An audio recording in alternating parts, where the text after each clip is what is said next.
Welcome to Studio D on the campus of the University of Oklahoma. This is Sooner Sports Pad. Now here's your host, Annie Durbon. Welcome to Sooner Sports Pad. I'm Annie Durbon alongside my beautiful co-hosts, Courtney Boggs and Blakely Durham, and our excited live studio audience. Guys, who's in there? Yes, we've got the loud and energetic rugby team in there today with us. One of our favorite guests for the year because they're just so much fun to be around. And later on we will talk with track and field stars Dan Schubert and Jessica Woodard. And in Face Off, me and Courtney are going to talk about whether the women's basketball team or where they will end up being ranked at the end of the season. And Lindy Simpson also has the scoop on how the Sooner athletes are not only talented on the field, but also in the classroom. Well, after 2 straight losses for men's basketball, it was imperative for them to get back on track. And this week, they did. That is just what they did. Number 3 Sooners faced off in enemy territory at number 10 West Virginia. But Buddy Hield helped Oklahoma get out of a temporary lull. Buddy Love poured in 29 points with Isaiah Cousins adding 12 more. And Jordan Woodard chipped in with 11. The Sooners and the Mountaineers went back and forth for the first half. But by the second half, the momentum changed. Ryan Spangler and Kadeem Latin hitting some big free throws, and Buddy Hield knocking down threes to help the Sooners to a 9-point lead. Cousins ended the game by coming up with a clutch 3, and the Sooners picked up the much-needed victory of 76-62. So the Sooners had a great second half, but what about the first? Courtney, give us a breakdown on the first half. Well, we all know that the Sooners really needed this win after being in a little bit of a slump, and win is what they did. The Sooners scored 28 points in the first half, leading West Virginia for most of the way. Despite being a little bit off their game, the Sooners shot for only 11 of 32 and 4 of 15 from three-point range, but they ended up still edging out West Virginia 28-26 headed into halftime.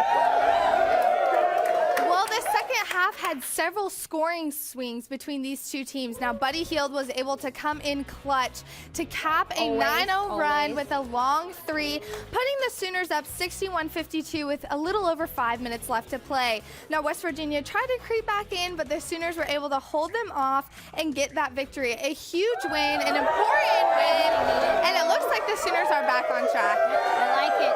Second half, they had this strong showing in the second half. It's kind of their thing. I like it. It's cool. All right, well, with softball off to a hot start, Clark Sachs sat down with softball star Paige Parker in this week's edition of Clark's Corner. Thanks, Annie. In today's Clark's Corner, we're in the corner of the bullpen. Paige, you guys went 4-0 this weekend in New Mexico, and now you've got a 7-game win streak overall. So what does this team need to do, though, to be able to take that next step? You know, we need to continue to produce offensively. This past weekend, our bats really came alive, and we really scored a lot of runs. And if we continue to do that, I think we'll do really well. And just keeping up with the pitching side of things and just trying to stay consistent and keep other teams' offenses at bay.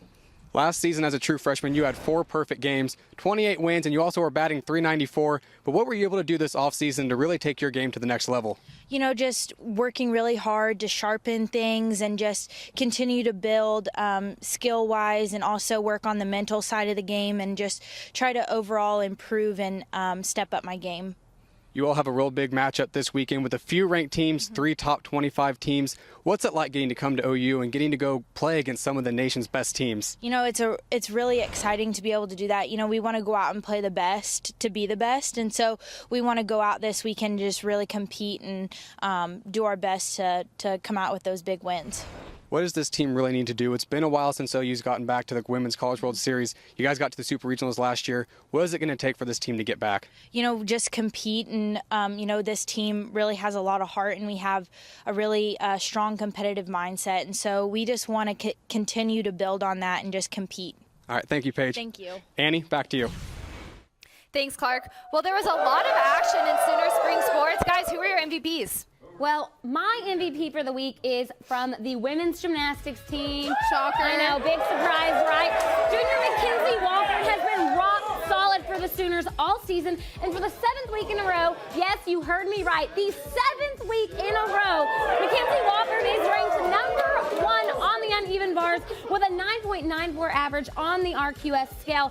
If you've never actually seen Mackenzie perform live, it's definitely something you want to do. I mean, she has this beautiful combination of power and elegance on the uneven bars. Her toe point is phenomenal, and she will always have an MVP spot in my heart. Just saying.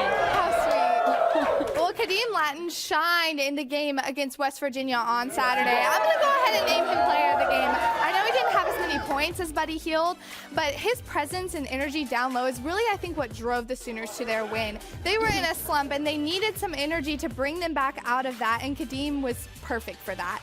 He had 9 points, 13 rebounds, 6 blocks, and 3 steals. Now, that's a game if I've ever heard one.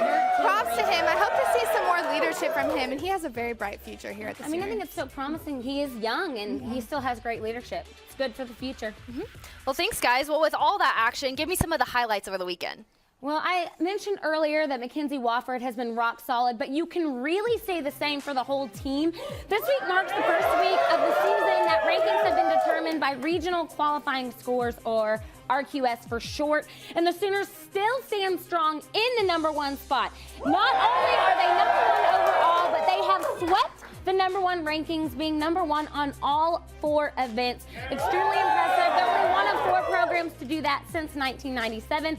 The Sooners will be back in action again this Friday in the Lloyd Noble Center against #4 Michigan at 6:45 p.m.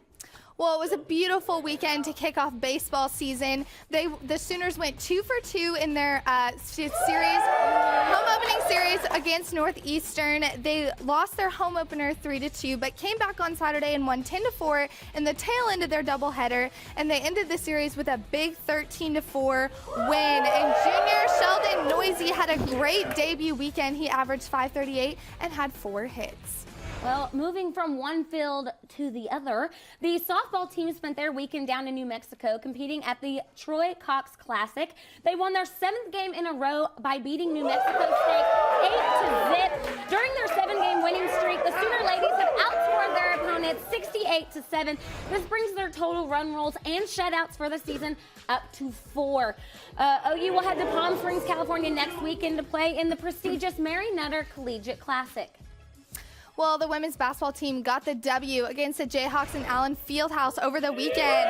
Vivi Pierre-Louise was the high scorer yet again. Every week I'm saying this girl's the high scorer. She had 20 points, and the Sooners went 11 from 27 behind the arc. That's the most they've made against any opponent this season. They play at home tonight against #4 Baylor, a big matchup coming up at 8 after our show.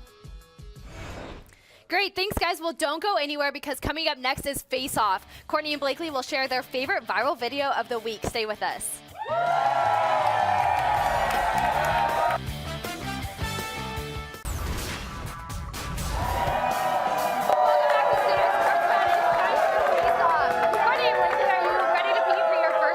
Question. I'm ready. Let's do it. All right, here we go. Right now, the women's basketball team is ranked 20th. So where will the Sooners finish in the regular season rankings? Well, the women will definitely finish ranked in that top 20. I'm going to go ahead and say 18. Okay, they've got 3 games left. They have a tough matchup tonight against #4 Baylor, and then they have Iowa State and Texas Tech, who they should no doubt beat. That should be easy for them. But I think even if they do lose tonight, they're still going to jump up a couple of spots to that number 18 spot. And, of course, I'm excited to see them play even further into March in that Big 12 tournament and in the big NCAA dance as well. I also think a top 20 finish, possibly even top 15. Ooh. I feel like the women have really meshed here in recent weeks, and they've found their rhythm, you know, and I'm optimistic about the remainder of the season. They do have a tough game against Baylor tonight, but I feel like if they can keep the chemistry rolling, if they can keep playing like they've been playing, that they have a really big chance against Baylor. They're 2-0 so far this season at home against AP-ranked opponents, so maybe tonight's the night that Baylor gets their win streak broken, you know what I'm saying? Let's go, Sooners. So I think if they can keep this up, that it'll set a tone for the rest of their season and put them in a good spot headed into postseason. Cool, we will see. All right, well, I'm here with sophomore Logan Baker, who is on the OU rugby team, and I heard that you guys had a great win against OSU a couple weeks ago. What do you guys have coming forth in the next couple weeks? This weekend we got a Big 12 Sevens tournament against OSU for national playoff qualification. And there's going to be teams coming from Iowa State's coming down, West Virginia's coming, and a bunch of the Texas teams. It's going to be a good weekend. Cool. Well, best of luck. All right, here's your question. If you were to try to walk on the track team, what event would you want to compete in? Okay, well, I'm slower than a turtle, so I would go for some distance running. Like our guest tonight, Dan, I would do what he's doing. Now, it's been a couple of years, but I did actually run a half marathon in high school, and I trained for one last year, but I didn't actually get to run it. So, I mean, on a good day, I think I can do 3 to 4 miles. I'm extremely slow, so I'll leave it to Dan for now, but if I had to, that's what I would do. Okay, running isn't really my thing, but I'm all about defying gravity, so I'm gonna have to go with the pole vault. Now, just like I know. That looks fun. See, just like my boy Tanner Williams, who jumped 16 feet 11 and a half inches during indoor season, I would love to run full speed at a foam pit, launch myself in the air, go upside down. I mean, that's the kind of lifestyle I'm all about. I'm all about the gymnasty stuff. You know what I'm saying? So, hey, coach, I'm ready. Put me in. See, I think this could be a future feature. The pole vault experience with Courtney Boggs. I think I could do it. See, they agree. I like it. I can see that, Courtney. I like it. All right, well, now it's time to see what got our attention for the analysts this week. Guys, what was your this week's viral video? Okay, well, the finish from the Daytona 500 is just too good not to mention. The closest finish in race history, y'all. Now, Danny Hamlin edged out Martin Truex Jr. to get that win by the nose of his car. Literally so close. So I just think it was look at this. Look at that. Incredible. You can't even tell. That's awesome. What a way to start the season for NASCAR. Very cool. Well, unfortunately, there was only one race video to show, so I had to go with this one instead. Everyone listen to this. Okay, I'm not a huge LeBron fan. I've never really been a huge LeBron fan. He's kind of a crybaby. I know. Let's be for real. We've all wanted to say this to LeBron at some point or another, but this lucky gal right here in the Thunderdome actually got the chance to do it, and I'm not going to lie, I'm a little bit jealous. A little bit jealous. All right, guys, this could be a close one, but it is time to vote for your favorite winner. Cheer the loudest for who you thought won. Was it Blakely? Yes! Or was it Courtney? That's a tough one. That is a tough one. Courtney, I'll give it to you this time. Yay! You take the victory. Congratulations. Well, don't go anywhere because coming up next, Dan Schubert and Jessica Woodard will talk to us live. And we'll have a story on OU athletics hitting the GPA record books. Stay with us.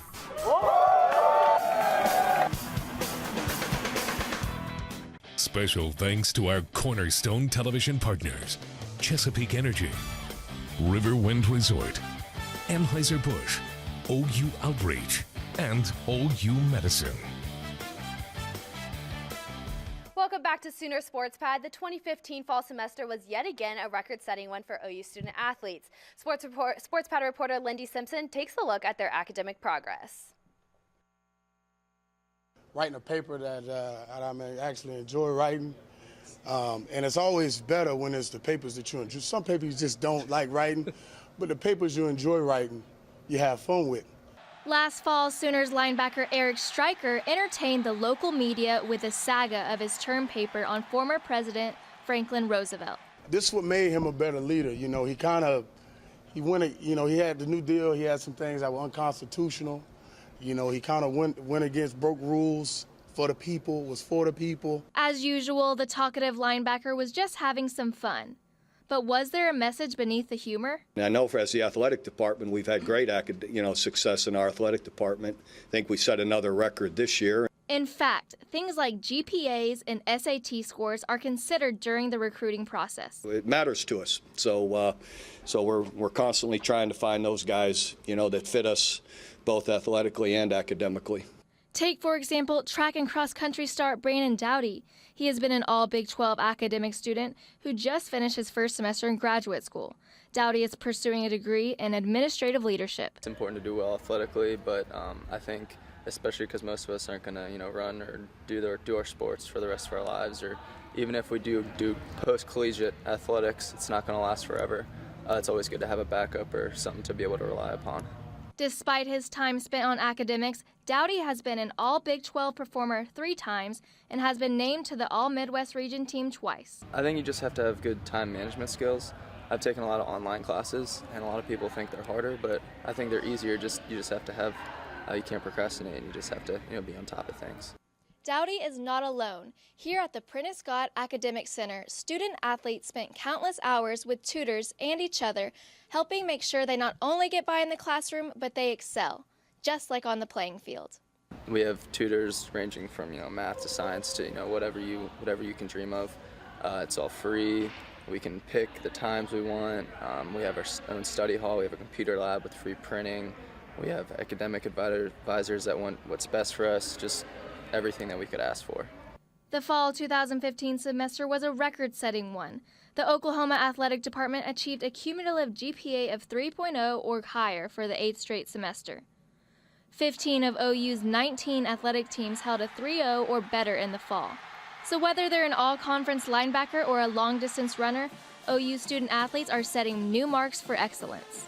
Lindy Simpson, Sooner Sports Pad. Thanks, Lindy. And now we have track and field stars Dan Schubert and Jessica Wordard here to speak with us. Guys, over to you. All right, thanks for joining us, y'all. Thanks for having us. First question, y'all can both answer this. What are your goals going into the season?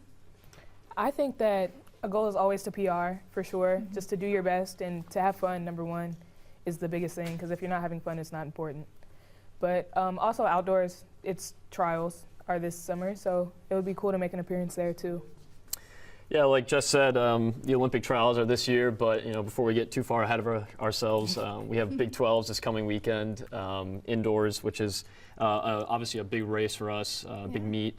But we also have a really long outdoor season, so we want to focus on that and just running well and getting to the regional meet and then hopefully to the national meet. And then, if you do well there and put up a nice time, you can get to the Olympic trials, which would be the dream. Sure. So.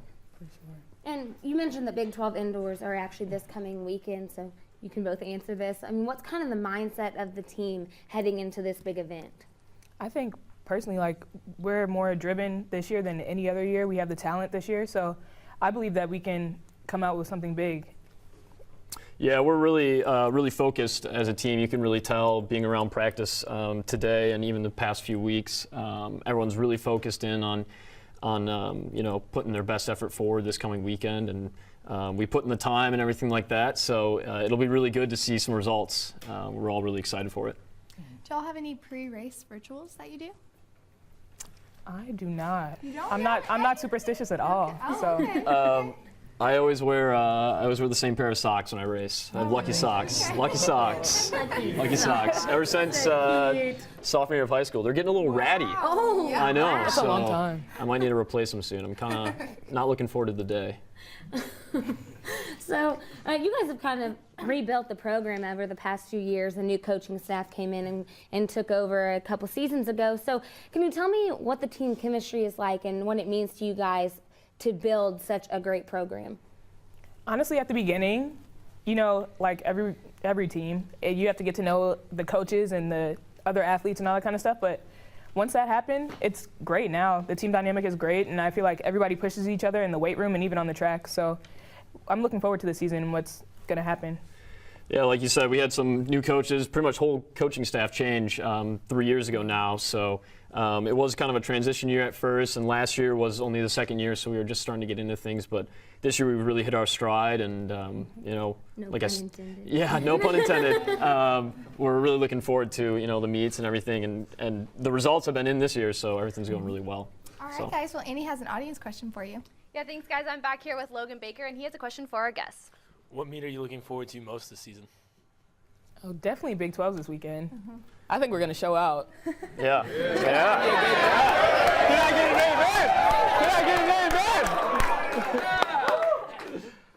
amen? Yeah, I would have to say the same. Awesome. Well, thanks, guys, and don't go anywhere because coming up next, we're playing Dynamic Duos, so stay with us.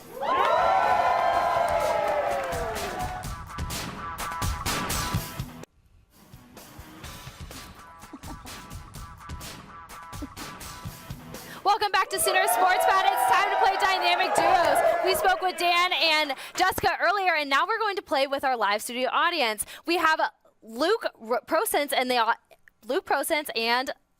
Logan Ronan. And sorry, I will ask Dan and Luke a series of questions, and they will have to guess which one they think their partner would most likely choose, okay? Are you guys ready? And you guys can help out if you think you know the answer as well. All right. I need it. First question. What is your favorite activity to do when you're off the field? Either sleep, hang with friends, work out, or play video games. Yeah, you're going to guess for Jessica, and you're going to guess. Sleep. Workout. I'm saying workout. You saying workout? What do you say? Workout. Nice! There you go. 1 for 1. Sorry. right. Better luck next time. All right, next question. What is your favorite restaurant to eat at in Norman? Dan, you can go first. Oh, sorry. Yeah, Let me give you the Calf, Fuzzies, Diamond Dogs, or BJ's. It's got to be the Calf. Oh, BJ's, duh. What do you guys think? I'm thinking calf. Calf? Boom!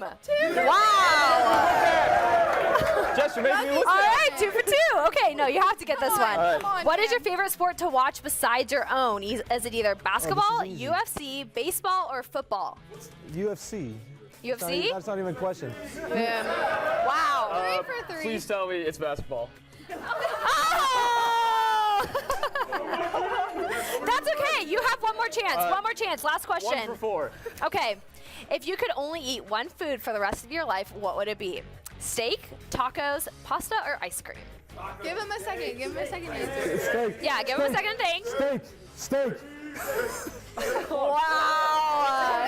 He's good. Reading his mind. He's good. Pressure Too is bad on. Suzuki wasn't an option. Clearly. Think what's on Steak. a Hazuki. Steak. Tacos. Steak, tacos. Kazuki, you gotta put it together. Suzuki steak, not similar. That's okay. You were close, though. I had the You know right what? one. You Thank tried. It's Yeah. okay. It was an honest effort. Well, thank you so much for joining us. Make sure you like us on Twitter at Sooner Sports Pad. On behalf of the entire Sports Pad crew, we thank you for joining us, and we'll see you back here next time.